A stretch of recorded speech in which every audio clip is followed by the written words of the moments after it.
Hola, bienvenidos a todos, todas y todes este primer episodio del Arte Conectar. Mi nombre es Leslie González y estoy muy emocionada de poder empezar este proyecto. La verdad es que este proyecto llevaba meses planeándolo y gran parte de este proyecto viene con la intención de seguir creando muchos más espacios, los cuales podamos compartir un poquito de nosotros, un poquito de lo que vivimos, de lo que sentimos y a lo que nos enfrentamos, y que las personas que nos estén escuchando puedan conectar con nuestra historia, que puedan empatizar con nuestra historia. Creo que realmente es necesario muchas veces seguir alzando la voz en las cosas que vivimos y seguir buscando este espacio en donde poder contar lo que nos enfrentamos y en cierta manera también quien nos esté escuchando pueda empatizar con nosotros y a lo mejor pues ser parte de ustedes en lo que estén viviendo y en lo que estén pasando. Entonces, espero que este espacio realmente sea ese espacio en el cual se puedan sentir seguros. Es un espacio para todos.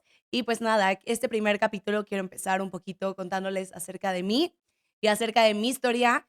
Y más que nada acerca de la historia que tanto cambió mi vida, que me trajo mucho dolor, pero también me trajo mucho aprendizaje. Y pues nada, voy a empezar. Yo tengo 22 años, yo nací aquí en la Ciudad de México, casi toda mi vida crecí aquí en la Ciudad de México. Y cuando tenía 16 años, decidí irme a vivir a Monterrey, porque yo estaba en la gimnasia olímpica, era gimnasta de alto rendimiento. Desde muy pequeña siempre he sido una persona súper acelerada, súper activa, súper atrabancada. Entonces, como que por lo mismo mi mamá decidió meterme en el deporte desde muy pequeña. Y cuando fui a Monterrey, el primer año me mudé con mi mamá. La verdad es que fue una decisión mía con la intención de seguir avanzando en la gimnasia. Y el primer año me acompañó mi mamá. Para el segundo año, mi mamá se regresó a la Ciudad de México con mi papá y con mi hermana. Y yo me quedé viviendo allá bajo la responsabilidad de mi entrenador con otras dos gimnastas de otros estados. Y fue realmente ese año que cambió mi vida por completo. Yo fui abusada sexualmente a los 17 años y la verdad es que ese golpe trajo tantas cosas a mi vida que ni sé a veces cómo explicarlas. Cuando yo viví esto, realmente fue muy difícil para mí entender lo que había pasado, porque en mi mente había un estereotipo de qué era un abuso, ¿no? O sea, en mi mente era esto implicaba violencia, implicaba un forcejeo, implicaba decir que no, y lo que yo había vivido era completamente distinto a eso. O sea, yo estaba en un espacio en el cual yo pensaba que era un espacio seguro, estaba con personas que yo conocía y yo estaba conviviendo normal, estábamos tomando y de las pocos recuerdos que tengo de ese momento, pues, yo estaba casi inconsciente, sin poder tomar como voluntad de mi cuerpo, y de ahí es a despertar desnuda, sin recordar bien qué había pasado, ¿no? Entonces, realmente fue algo muy difícil de entender para mí, entender lo que había vivido, entender, pues, en cierta manera, también darle un nombre a lo que había vivido, ¿no? Y traté de seguir como si nada, pues, realmente desperté el otro día y, pues, a seguir como si nada hubiera pasado.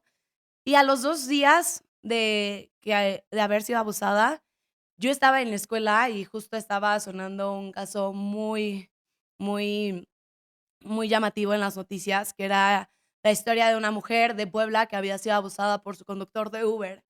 Y me acuerdo que uno de los profesores lo sacó a tema en una clase y como que pidió los comentarios de las demás personas, ¿no? Y en ese entonces, pues, la mayoría de los comentarios que sonaron fueron comentarios de que ella era responsable, de que había sido su culpa, que ella se había expuesto a eso. Y la verdad, después de 2 días de haber sido abusada, pues, es lo primero que entra en tu cabeza, lo primero que entró en mi cabeza. Y en ese momento, la verdad es que entré en un choque, porque por una parte yo no entendía lo que había vivido y yo no sabía cómo nombrarlo, no sabía cómo procesar todo lo que sentía, pero en cierta manera, si yo reconocía que había vivido esto, pues, era mi culpa, ¿no? Era lo que yo estaba recibiendo, que era mi culpa. Y entonces, yo tomé la decisión de seguir adelante, seguir como si nada me hubiera pasado, tratar de hacer todo esto que sentía a un lado y seguir mi vida como si nada. Y la verdad es que al principio me logré engañar en cierta manera a mí, pero poco a poco todos estos sentimientos que yo tenía, pues se fueron arrebatando todo lo que formaba parte de mi vida, ¿no? O sea, yo sentía este vacío emocional, yo sentía que algo se me había arrebatado, pero yo no lograba entender el por qué sentía tanto dolor y el por qué sentía pues tanta frustración y tanto, no sé, o sea, como algo que me oprimía y no me dejaba en paz. Y la verdad es que todo esto se empezó a ver reflejado en muchísimas cosas en mi vida. Yo empecé a alejarme un poquito de mis amistades, empecé a alejarme un poquito de mis papás.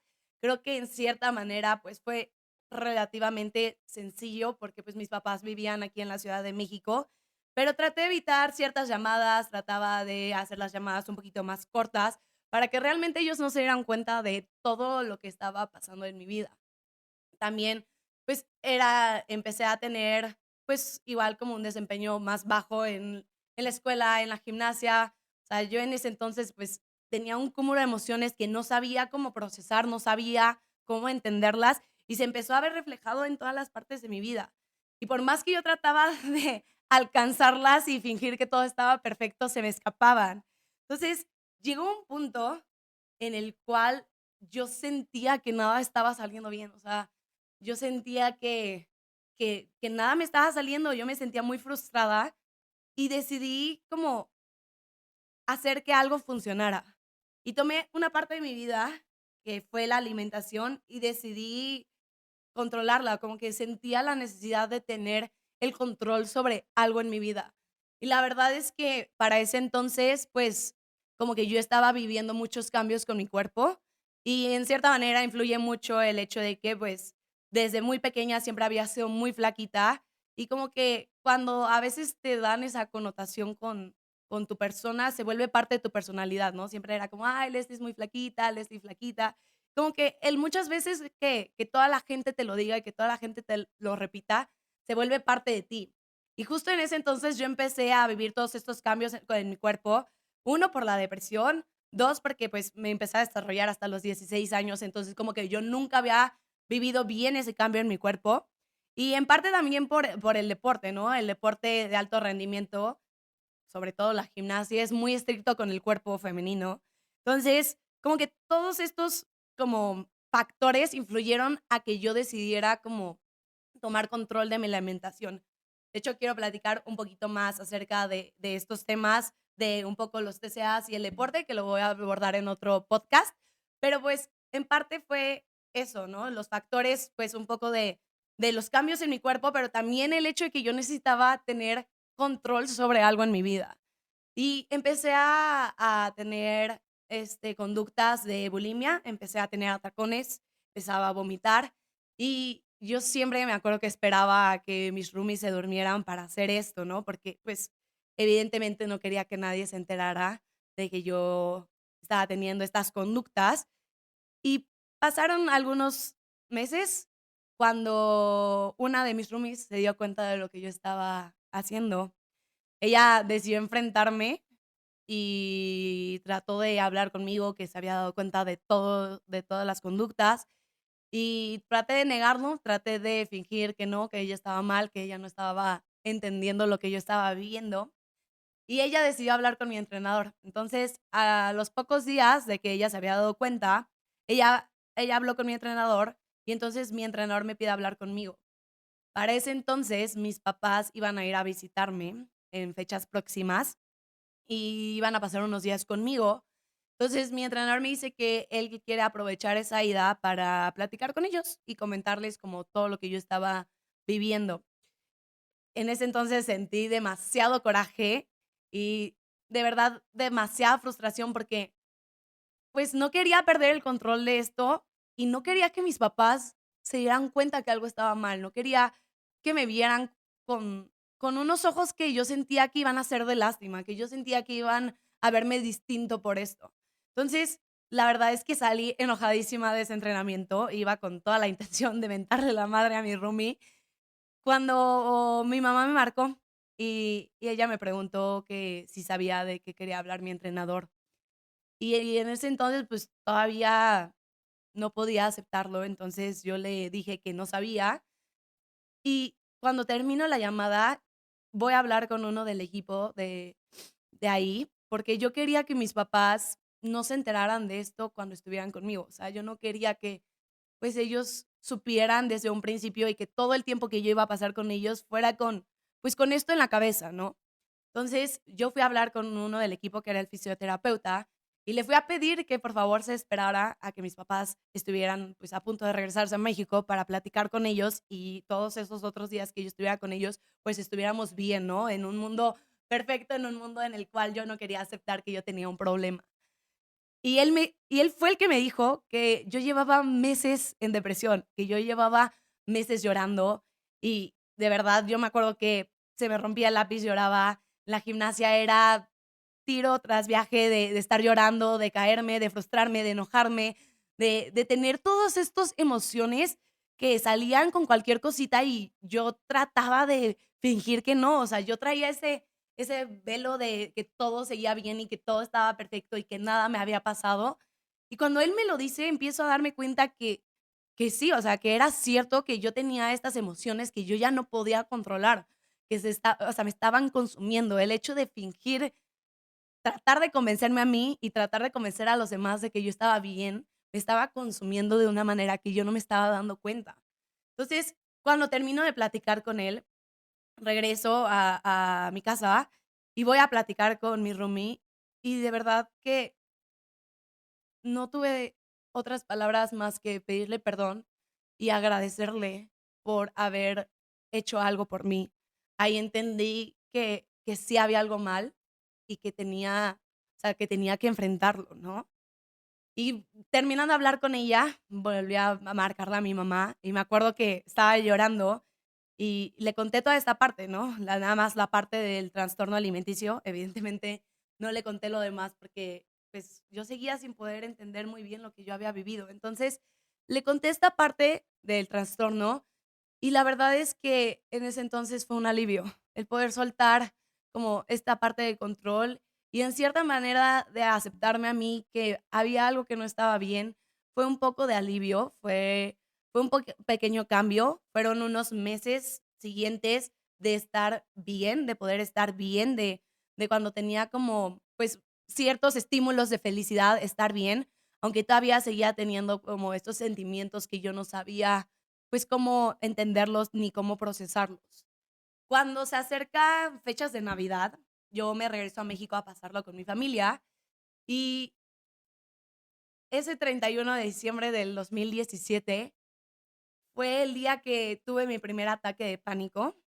Me acuerdo perfecto de traer como un sentimiento de incomodidad en la cena y cuando me fui a dormir, despierto a medianoche con un miedo de verdad aterrorizante y yo, o sea, yo sentía tanto miedo de no poder nunca superar lo que había vivido, de no poder dejar de sentir todo esto que me estaba apachurrando, todo esto que me estaba oprimiendo y desperté con todo este miedo, gritando, llorando.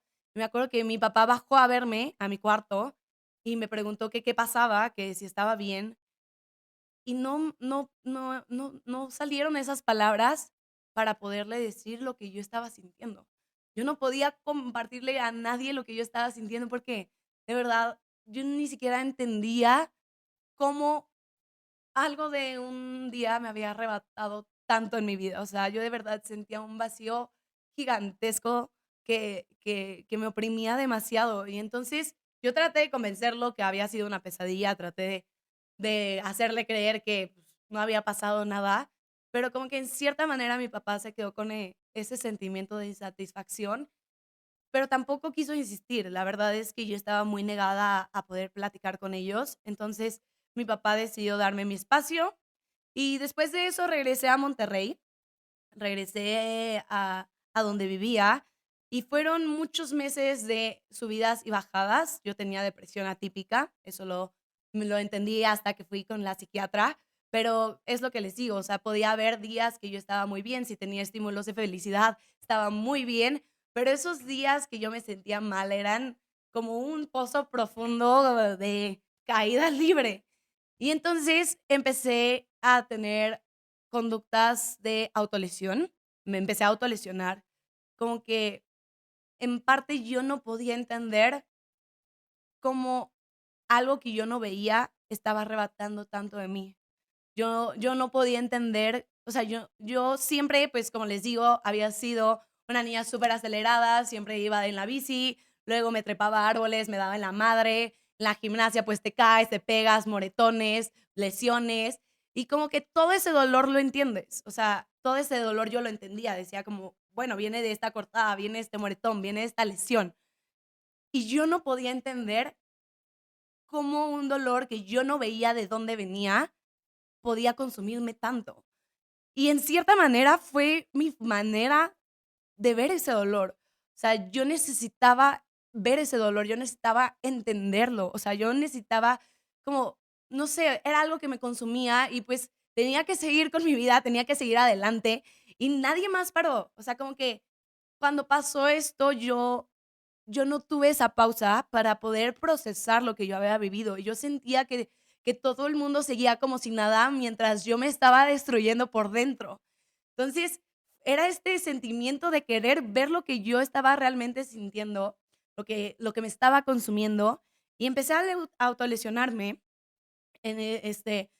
Pasaron varios meses, mi mamá empezó a notar que había algo que no estaba bien en mí, ella empezó a sentir que había algo que no estaba bien en mí, y mi mamá me sugirió irme de intercambio como para sacarme de ese lugar y a lo mejor pudiera como, pues, no sé, cambiar un poquito de aires y me ayudara en cierta manera.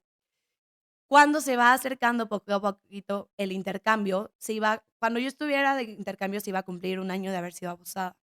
Cuando se empieza a acercar el intercambio, yo empecé a tener otras conductas con el alcohol. Yo empecé a perder el control de lo que consumía, muchas veces a quedar inconsciente, muchas veces al blackout, a no acordarme de nada y muchas veces a quedar expuesta. Antes de irme de intercambio, yo fui a un festival en Monterrey y quedé inconsciente. Quedé inconsciente a nivel que me tuvieron que sacar en camilla. Mi mamá tuvo que ir por mí y llevarme al hospital. Y de verdad que al día siguiente, despertando en el hospital, como que yo no entendía por qué me había puesto en esa situación. Y mi mamá me preguntó que qué había pasado. Yo traté de convencerla que era un accidente aislado, que había sido el sol, que había sido el viaje, que había sido, pues que solo no me había medido, ¿no?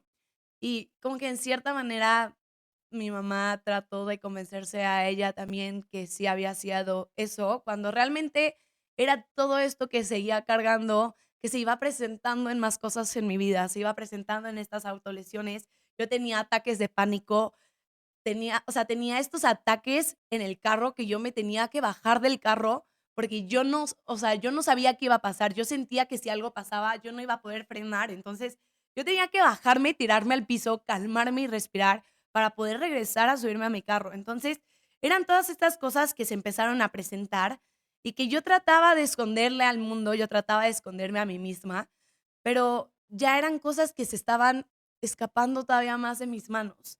Entonces, cuando yo me voy de intercambio, se cumple, les digo, un año de haber sido abusada y yo esperaba que no pasara nada ese día, pero realmente volví a tener un ataque de pánico muy, muy, muy grande. Yo estaba en ese entonces viviendo con una familia en Suiza y estábamos otras 2 compañeras y yo viviendo con esa familia. Y me acuerdo que ese día yo tuve un ataque de pánico en el tren, pero yo no quería que nadie se diera cuenta, yo no quería, pues, como que me vieran y me juzgaran. Entonces, traté de tranquilizarme y me quedé dormida al nivel que yo desperté en otra ciudad que no era donde yo vivía. Me tuve que regresar, no tenía pila en mi celular, no tenía cómo comunicarme, y lo más fácil que se me hizo fue caminar a la casa en donde yo me quedaba. En ese entonces yo no tenía ni idea realmente dónde vivía, me topé a alguien en la calle y se me hizo muy fácil tratar de pedirle que me llevara a mi casa. Me acuerdo que en ese entonces, pues, mi francés era un poquito mejor que ahora, pero, pues, como que me di a entender a como pude y ya, me llevó a mi casa y cuando me deja, le pido que me deje en la esquina porque yo no quería que se dieran cuenta que yo le había pedido un ride a un desconocido y que yo estaba pasando por un momento muy fuerte. Entonces, me acuerdo que cuando me despido de la familia, la mamá hablaba solo francés y el esposo hablaba solo inglés y era con el que más nos comunicábamos. Entonces, él nos ayudaba como a comunicarnos con ella. Y cuando yo me despido de ellos, ella me pide hablar conmigo y de verdad que es ese momento en que llega una persona que te da las palabras que necesitas y ni siquiera entiendes cómo, porque pues yo únicamente estuve viviendo con ellos un mes y pues realmente no los convivía tanto para que ella pudiera como llegarme a conocer a profundidad, pero ella se dio cuenta de lo que yo estaba pasando, o sea, ella realmente se dio cuenta de lo que yo estaba pasando y ella, les digo que cuando me pide hablar conmigo, pues ella solo hablaba francés. Y de verdad, yo no entiendo cómo fue que yo le entendí cada una de las palabras que ella me decía, pero justo eran las palabras que yo necesitaba en ese entonces. Ella me dijo que era una persona sumamente inteligente, pero que me estaba poniendo en riesgo, que estaba jugando con aspectos de mi vida y que tenía que darme cuenta de que algo no estaba bien. Y cuando ella me dice eso, la verdad es que para mí fue una persona que cambió en ese entonces mi vida, porque de verdad yo no entendía cómo ella se había dado cuenta de todo esto que yo venía cargando y que yo trataba de esconder con todas mis fuerzas. Y la verdad es que lo que ella me dijo me ayudó mucho a controlar mis autolesiones. Por todo ese tiempo que estuve de intercambio, yo controlé mucho mis autolesiones. También solté un poquito el tema de mi TCA porque pues paré con la bulimia meses antes, pero pues todavía tenía ciertos trastornos de alimentación, controlaba mucho lo que comía, me restringía muchísimo. Y la verdad es que esas palabras en ese momento me ayudaron a soltar un poco todo esto que yo estaba cargando y que yo ya no podía cargar. Entonces, cuando yo regreso a México del intercambio, no sé cómo mi mamá se entera de todo esto, porque en el intercambio yo seguí presentando este tema con el alcohol. Yo me ponía a un punto de blackout, de no poder ser consciente de mi cuerpo. Y me acuerdo que mis amigos siempre era de que, es que ¿por qué lo haces? De que Leslie te pone súper peda. Y yo nada más trataba de tomarlo a risa y a juego de que, de que sí, me pasé, porque yo no sabía cómo explicarle al mundo que yo tenía todo esto cargando. O sea, yo no sabía cómo pedir ayuda, yo no sabía cómo explicarle a alguien todo lo que sentía, ni yo solita podía entenderlo. Entonces, pues como que me la tomaba a juego cuando yo sabía que había algo que yo ya no podía, o sea, yo ya no estaba pudiendo contener, yo ya no podía solita con esto. Entonces, cuando regreso a México, mi mamá se enteró de todo esto y me pide ir al psicólogo. Me pide ir al psicólogo. En ese entonces, la verdad es que yo no estaba lista para enfrentarlo, yo no estaba lista para hablar de esto. Entonces, cuando vamos al psicólogo, ella le comenta como toda la parte que eran las cosas que ella veía, ¿no? Un poco de las autolesiones, un poco de lo del alcohol. Y me acuerdo que con esa psiquiatra, ella me platicaba y como que trataba de, pues, en pocas palabras, como de sacar todo lo, o sea, todo lo que yo tenía dentro, y me hacíamos ciertas preguntas y yo solo lloraba, o sea, yo de verdad no podía hablar, yo no podía expresar todo esto. Yo solo hablaba y lloraba, perdón, lloraba y lloraba y lloraba. Y realmente fueron únicamente 2 sesiones que tuve con ella porque, pues, como que yo todavía no estaba dispuesta a dar este paso de pedir ayuda y de enfrentar un poco lo que había vivido. Entonces, cuando regreso a Monterrey para mi último semestre de prepa, mi mamá le pide a mi hermana que si se puede ir conmigo, pues para estar un poquito más cerca de mí, para poder, pues, de cierta manera protegerme, cuidarme y pues estar conmigo en todo esto que yo estaba viviendo. Nos regresamos a Monterrey y cuando yo regreso a gimnasia me doy cuenta que era algo que realmente ya no me gustaba, era algo que me consumía emocionalmente y era algo que con el que yo ya no podía tener una relación. Había caído en una relación tan tóxica con ese deporte que yo decidí por mi bien soltarlo. Entonces, ese semestre lo suelto, era mi último semestre de prepa, empieza el relajo, empiezan las fiestas, empieza un poquito como el desmadre en prepa Y pues sigo presentando todo esto que les comentaba, seguían las autolesiones y más que nada empezó a ponerse un poquito peor la situación con el alcohol. Yo cada vez que salía, era cada vez que yo no podía controlar lo que vivía. O sea, en esa intención de olvidarme un poquito de todo, de soltarlo, pues terminaba en un blackout completo, en no acordarme de lo que había pasado, de no acordarme de nada. Pues también me frustraba mucho eso, o sea, como que era por qué me seguía poniendo en riesgo, por qué seguía repitiendo estas conductas que me pusieron en primera vez en el momento que cambió todo. Entonces, era una frustración conmigo de no poder entender por qué repetía esto, o sea, por qué me seguía poniendo en riesgo. Y realmente fue hasta que me di con pared que decidí que todo lo que yo iba cargando ya no podía. O sea, ya me había rebasado de una manera que yo ya no entendía. O sea, yo me di cuenta que ya no podía. Y eso fue un día que yo salí de fiesta con unos amigos y les digo, yo no medía lo que tomaba. Entonces, un amigo me subió a un Uber muy peda y me mandó a mi casa. Y yo quedé inconsciente en el Uber. Entonces, cuando el Uber llega a mi casa, pues volteé atrás y yo estaba dormida sin poderme despertar. Y entonces él se espera a que entre una llamada a mi teléfono. Y cuando entra una llamada, era la de mi mamá. Y le dice como, señora, aquí está, supongo, su hija. No sé si me podría ayudar a bajarla del carro.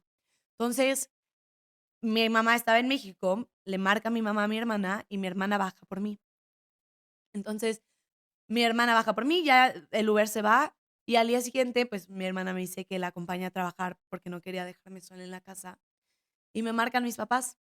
Primero hablo con mi mamá y pues evidentemente mi mamá, pues enojada, sí, pero triste, frustrada porque ella no entendía cómo yo había terminado en esa situación, cómo yo me había puesto en riesgo en esa situación, ¿no? Y me dice que es momento de pedir ayuda. Me dice que de verdad cree que esto ya me sobrepasó a mí, que esto la estaba sobrepasando a ella, porque ella ya no sabía cómo ayudarme y me pidió de todo corazón que buscara ayuda. Realmente ese fue un golpe muy, muy, muy fuerte para mí, pero cuando hablé con mi papá, de verdad creo que fue el golpe más duro porque cuando él hablo con él, me dice me pide perdón si alguna vez me había fallado o si él no había estado para mí. Fue algo que a mí me dolió mucho porque no fue así. Solo yo nunca pude realmente abrirme a mis papás y contarles todo lo que había vivido. Y otra cosa que a mí me dolió muchísimo fue que él me pidió que no me autolesionara. Entonces, ahí realmente entendí que estaba mal, o sea, yo dije: "¿Qué tan mal estoy para que mi papá me tenga que pedir que no me autolesione?". Aparte, yo sabía perfecto que yo iba a regresar a mi casa y yo me iba a cortar, porque era mi manera de sacar todo este dolor, todo este enojo conmigo.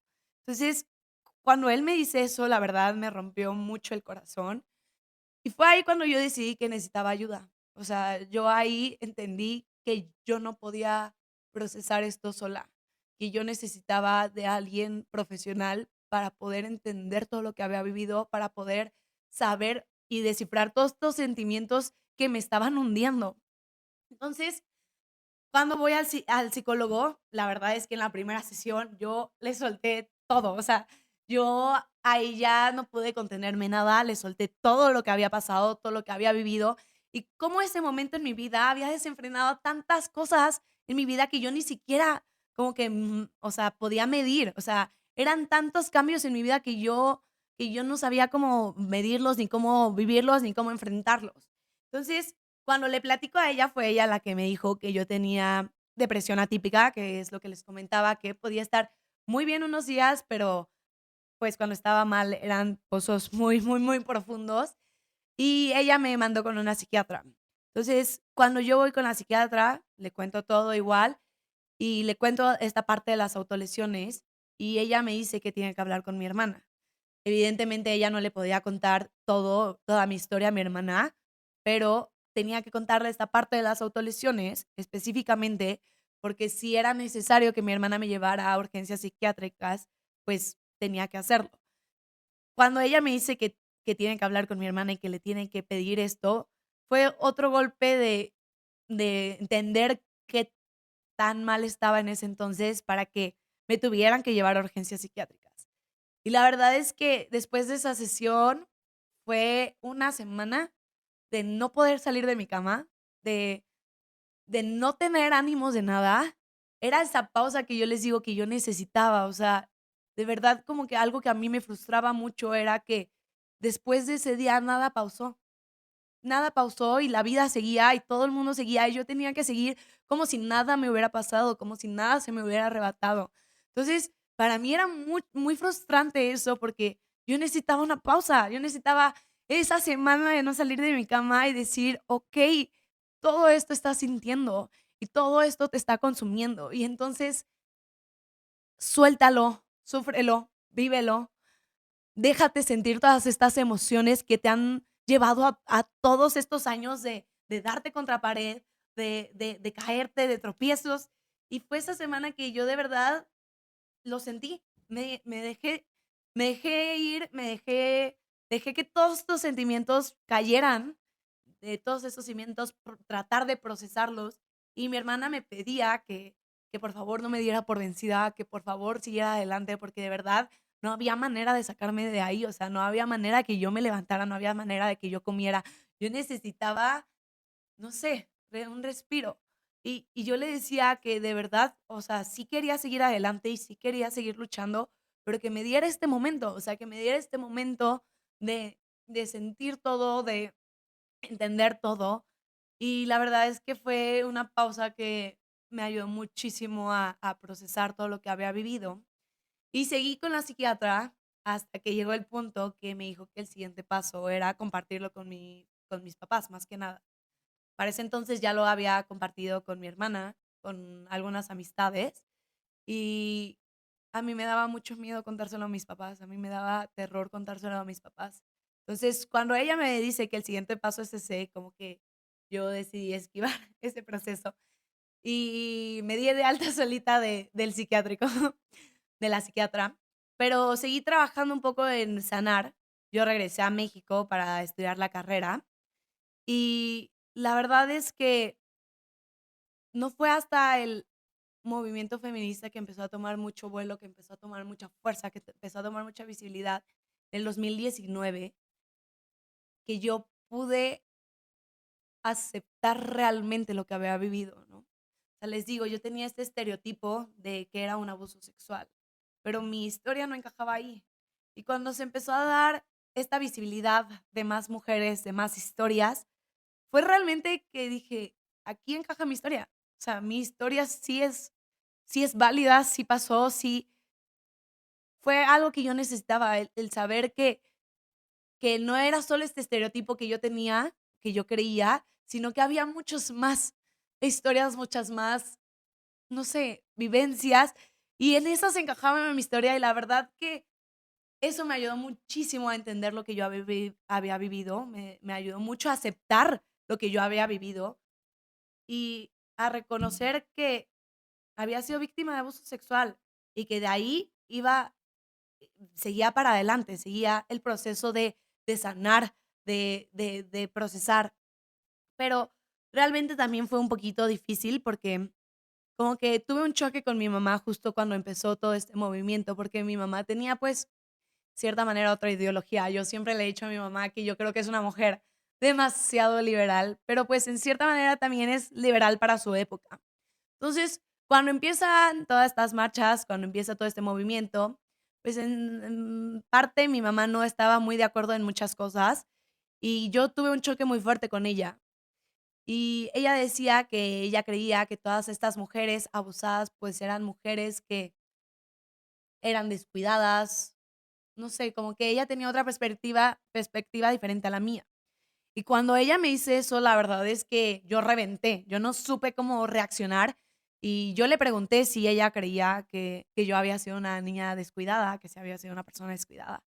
Y me dijo que no, que si yo pensaba eso. Y la verdad es que no. Y le dije, y aún así fui abusada sexualmente. Entonces, la verdad es que le solté esto como una bomba a mi mamá. Fue un poquito un shock para mi mamá. No supo cómo reaccionar. Yo no supe cómo reaccionar ese momento. Y fue algo un poquito difícil porque, pues, mi mamá en cierta manera le daba miedo preguntarme y a mí me daba miedo contarle y y en cierta manera también me daba miedo ser juzgada. Muchas de las razones por las cuales yo no podía contar mi historia es que me daba miedo ser juzgada, me daba miedo que me culparan, me daba miedo todo esto, o sea, porque en cierta manera, pues, en algún punto de todo esto yo también me culpé a mí, o sea, yo también llegué a culparme y a sentir esa culpa, y entonces yo no quería que ahorita que yo estaba procesando todo esto, que yo estaba entendiendo que no o sea, que no importaba que yo no hubiera dicho que no era, pues, situación ni razón alguna para que alguien tomara control sobre mi cuerpo y alguien abusara de mí. Como que yo todavía estaba tratando de enfrentar todo eso conmigo misma, entonces yo no quería que llegaran comentarios de allá afuera que me hicieran, pues, sentir igual, sentir culpable. Entonces, en cierta manera me dio mucho miedo contarle todo a ella, pero poco a poco fuimos sacando adelante, yo fui poco a poco compartiendo, abriéndome un poquito más a ella. Y fue más o menos después de un año que mi papá se enteró igual. Y la verdad es que también ahí fue otro choque porque como que yo esperaba otra reacción de mi papá, o sea, no sé, siento que yo esperaba una reacción de enojo por parte de mi papá. Y cuando yo le cuento esto, la primera pregunta que me hace es que si yo me había perdonado. Y la segunda es que si yo había perdonado lo que había vivido. Y ahí entré en una frustración y en un enojo porque yo no entendía por qué él me estaba preguntando esto. Porque yo todavía seguía en este proceso de sanar, de perdonarme, de perdonar mis tropiezos. Entonces, cuando él me pregunta, pues como que uno no era la reacción que esperaba y dos, como que yo, en cierta manera, pensaba que él no entendía todo lo que yo había sentido, o sea, él no entendía todo el dolor que había pasado y como que él me preguntara si ya había perdonado, sentía que él lo estaba viendo muy fácil, cuando ahora entiendo que no. La verdad es que ahora, de todo este proceso, entiendo que no es así. Mi papá es una persona muy espiritual, mi papá tiene un corazón gigante y él siempre me había dicho que el perdón es algo muy importante. Entonces, después de mucho tiempo entendí el por qué reaccionó él sí y el por qué me dijo eso, pero la verdad es que en ese momento sí fue mucho enojo y fue una reacción de rechazo hacia él porque, pues, como que yo dije: "Es que ni siquiera está entendiendo todo lo que yo tuve que vivir, todo el dolor que sentí, todo, pues, todo lo que había pasado". Y realmente después de eso se vino pandemia y algo que a mí me ayudó mucho a sanar fue ese tiempo de estar en mi casa encerrada y literal tener que enfrentar todo lo que estaba viviendo. A mí algo que me frustraba mucho era que yo sentía que todo lo que yo era antes, o sea, toda la Leslie que yo conocía se me había arrebatado. Y yo trataba de volver a esa Leslie de antes, de volver a esa niña sin miedos, porque pues les digo, yo siempre había sido una persona súper acelerada, súper atrabancada, sin miedos, y la verdad es que vivir esto trajo tantos miedos a mí que yo no reconocía, miedos que nunca había enfrentado, que nunca había vivido, tanto dolor que yo nunca había enfrentado, que nunca había vivido. Y entonces yo quería reconstruirme dejando a un lado esto, yo quería reconstruirme y ser la misma Leslie sin frenos, ser la misma Leslie acelerada, ser la misma Leslie contenta, feliz, tan alegre. Y yo de verdad no podía, o sea, no podía reconstruirme y yo no podía volver a ser esa misma Leslie. Y eso era algo que a mí me pesaba demasiado. Y no fue hasta que realmente entendí que yo no podía reconstruirme sin tomar en cuenta todos estos años, sin tomar en cuenta lo que había vivido y los tropiezos que había tenido y lo que había tenido que pasar para poder llegar a donde estaba ahí. Y ahí fue cuando realmente entendí que podía reconstruirme, o sea, que todo esto que había vivido no era algo que me iba a limitar, no iba algo que me iba a definir, porque en un punto creí que todo esto ya era una etiqueta, y que yo ya no me podía arrancar esa etiqueta, pero más que nada que yo ya no podía ser más que esa etiqueta que yo me había puesto. Entonces, fue ese tiempo en pandemia que yo empecé a reconstruirme, que yo empecé a tomar todo esto agarrar las partes de fortaleza y reconstruir quién era. Y también algo que me ayudó mucho a esto fue el entender que sanar no era lineal. O sea, yo tenía esta idea de que, ok, yo tengo que hacer esto, esto, esto, ir al psicólogo, pasar esto, esto, platicar esto, esto, esto, y ya voy a estar perfecto. Y ya voy a estar aquí y ya, todo esto ya no me va a afectar, todo esto ya lo solté, ya me lo dejé atrás, ya no me va a afectar. Y yo a cada rato me daba en la madre, porque pues realmente no es así. Realmente es un proceso cíclico, el sanar es algo cíclico que, que tiene subidas, que tiene bajadas. Y cuando empecé a entender y a aceptar que iba a ser así, y que aceptar que esto formaba parte de quién era, y a pesar de eso me podía reconstruir y podía volver a encontrar todo eso que en un punto perdí, pero a partir de todo esto que viví. Y realmente fue ahí cuando sentí un alivio, sentí una paz en mí. De verdad, yo lloré un día de felicidad, de poder perdonarme, de poder entender que había hecho tantas cosas por mí que yo no reconocía, porque de verdad que toda esta parte que les digo que yo era muy dura conmigo, una amiga ya me lo había comentado, una de mis mejores amigas siempre me decía que por qué era tan dura conmigo, que por qué, o sea, por qué me exigía tanto, por qué me exigía seguir avanzando y seguir adelante y todo esto sin tener esas pausas de sanar y de procesar. Y, y yo no entendía por qué me decía las cosas y en ese momento entendí, o sea, entendí que yo había sido muy dura conmigo y me agradecí por nunca darme por vencida, por nunca soltarme, por esos tropiezos que a pesar que a veces eran un dolor de cabeza, pues fueron necesarios a lo mejor para ser quien soy ahorita y para crecer. Entonces, la verdad fue un proceso muy, muy largo, un proceso de mucho dolor, pero la verdad es que es algo que he aprendido a aceptar, a a, no sé, embrace it para ser quien soy ahorita. Y no les puedo decir que todo es perfecto, no les puedo decir que todavía es perfecto. Hay muchas cosas que sigo sanando, muchas cosas en las que sigo procesando.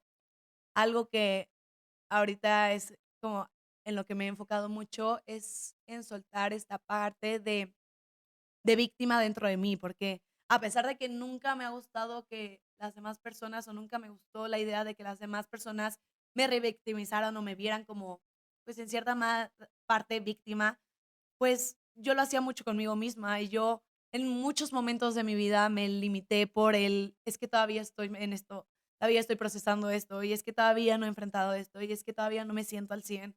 Y me limité muchísimo por mantenerme ahí, o sea, por mantenerme en lo que, pues, en cierta manera ya conocía, o sea, ese espacio de dolor y ese espacio de sufrimiento fue algo que se convirtió en un espacio seguro en cierta manera porque era algo que yo ya conocía. Yo no conocía el enfrentar todos estos miedos y ahora sigue adelante y ahora, o sea, aprende de esto y haz lo que viene. Y entonces muchas veces yo me limité a eso y es algo que yo me he dado cuenta últimamente y algo que justamente quiero cambiar y es por eso que tomé la decisión de hacer esto, parte compartirles mi historia. Yo sé que todos tenemos una historia completamente distinta, todos vivimos cosas completamente distintas o procesamos cosas completamente distintas. Habrá partes en las cuales algunas personas puedan conectar o puedan sentirse identificadas con mi historia, pero yo sé que esta es mi historia y quiero que en cierta manera las historias que lleguemos a compartirles puedan formar parte de ustedes, puedan aportar algo a ustedes y no solo eso, sino que realmente puedan llevarlos a empatizar con lo que viven cada quien, con lo que vive cada quien, con el duelo de cada quien, con lo que se tiene que enfrentar cada quien. Realmente el por qué el arte de conectar es eso. Creo que realmente es muy difícil a veces llegar a esa empatía. Entonces, lo que busco con este podcast es que al poderles compartir todas estas historias desde una simple persona que soy yo, desde simples humanos que van a ser invitados, puedan empatizar con ellos y puedan, no sé, crear cierta conciencia y poder crear ese vínculo de conexión que es muy difícil muchas veces hacerlo. Entonces, de verdad espero que esta historia les haya dado un poquito de idea de quién soy, de lo que busco hacer con este podcast y quiero que sepan que siempre voy a estar abierta a cualquier a cualquier cosa, están las redes sociales, El Arte de Conectar P. Y pues nada, espero que este podcast los enriquezca mucho, de verdad. Es un podcast para todos, todas, todes y siéntanse bienvenidos a él. Muchísimas gracias por estar conmigo. Los espero en el próximo capítulo.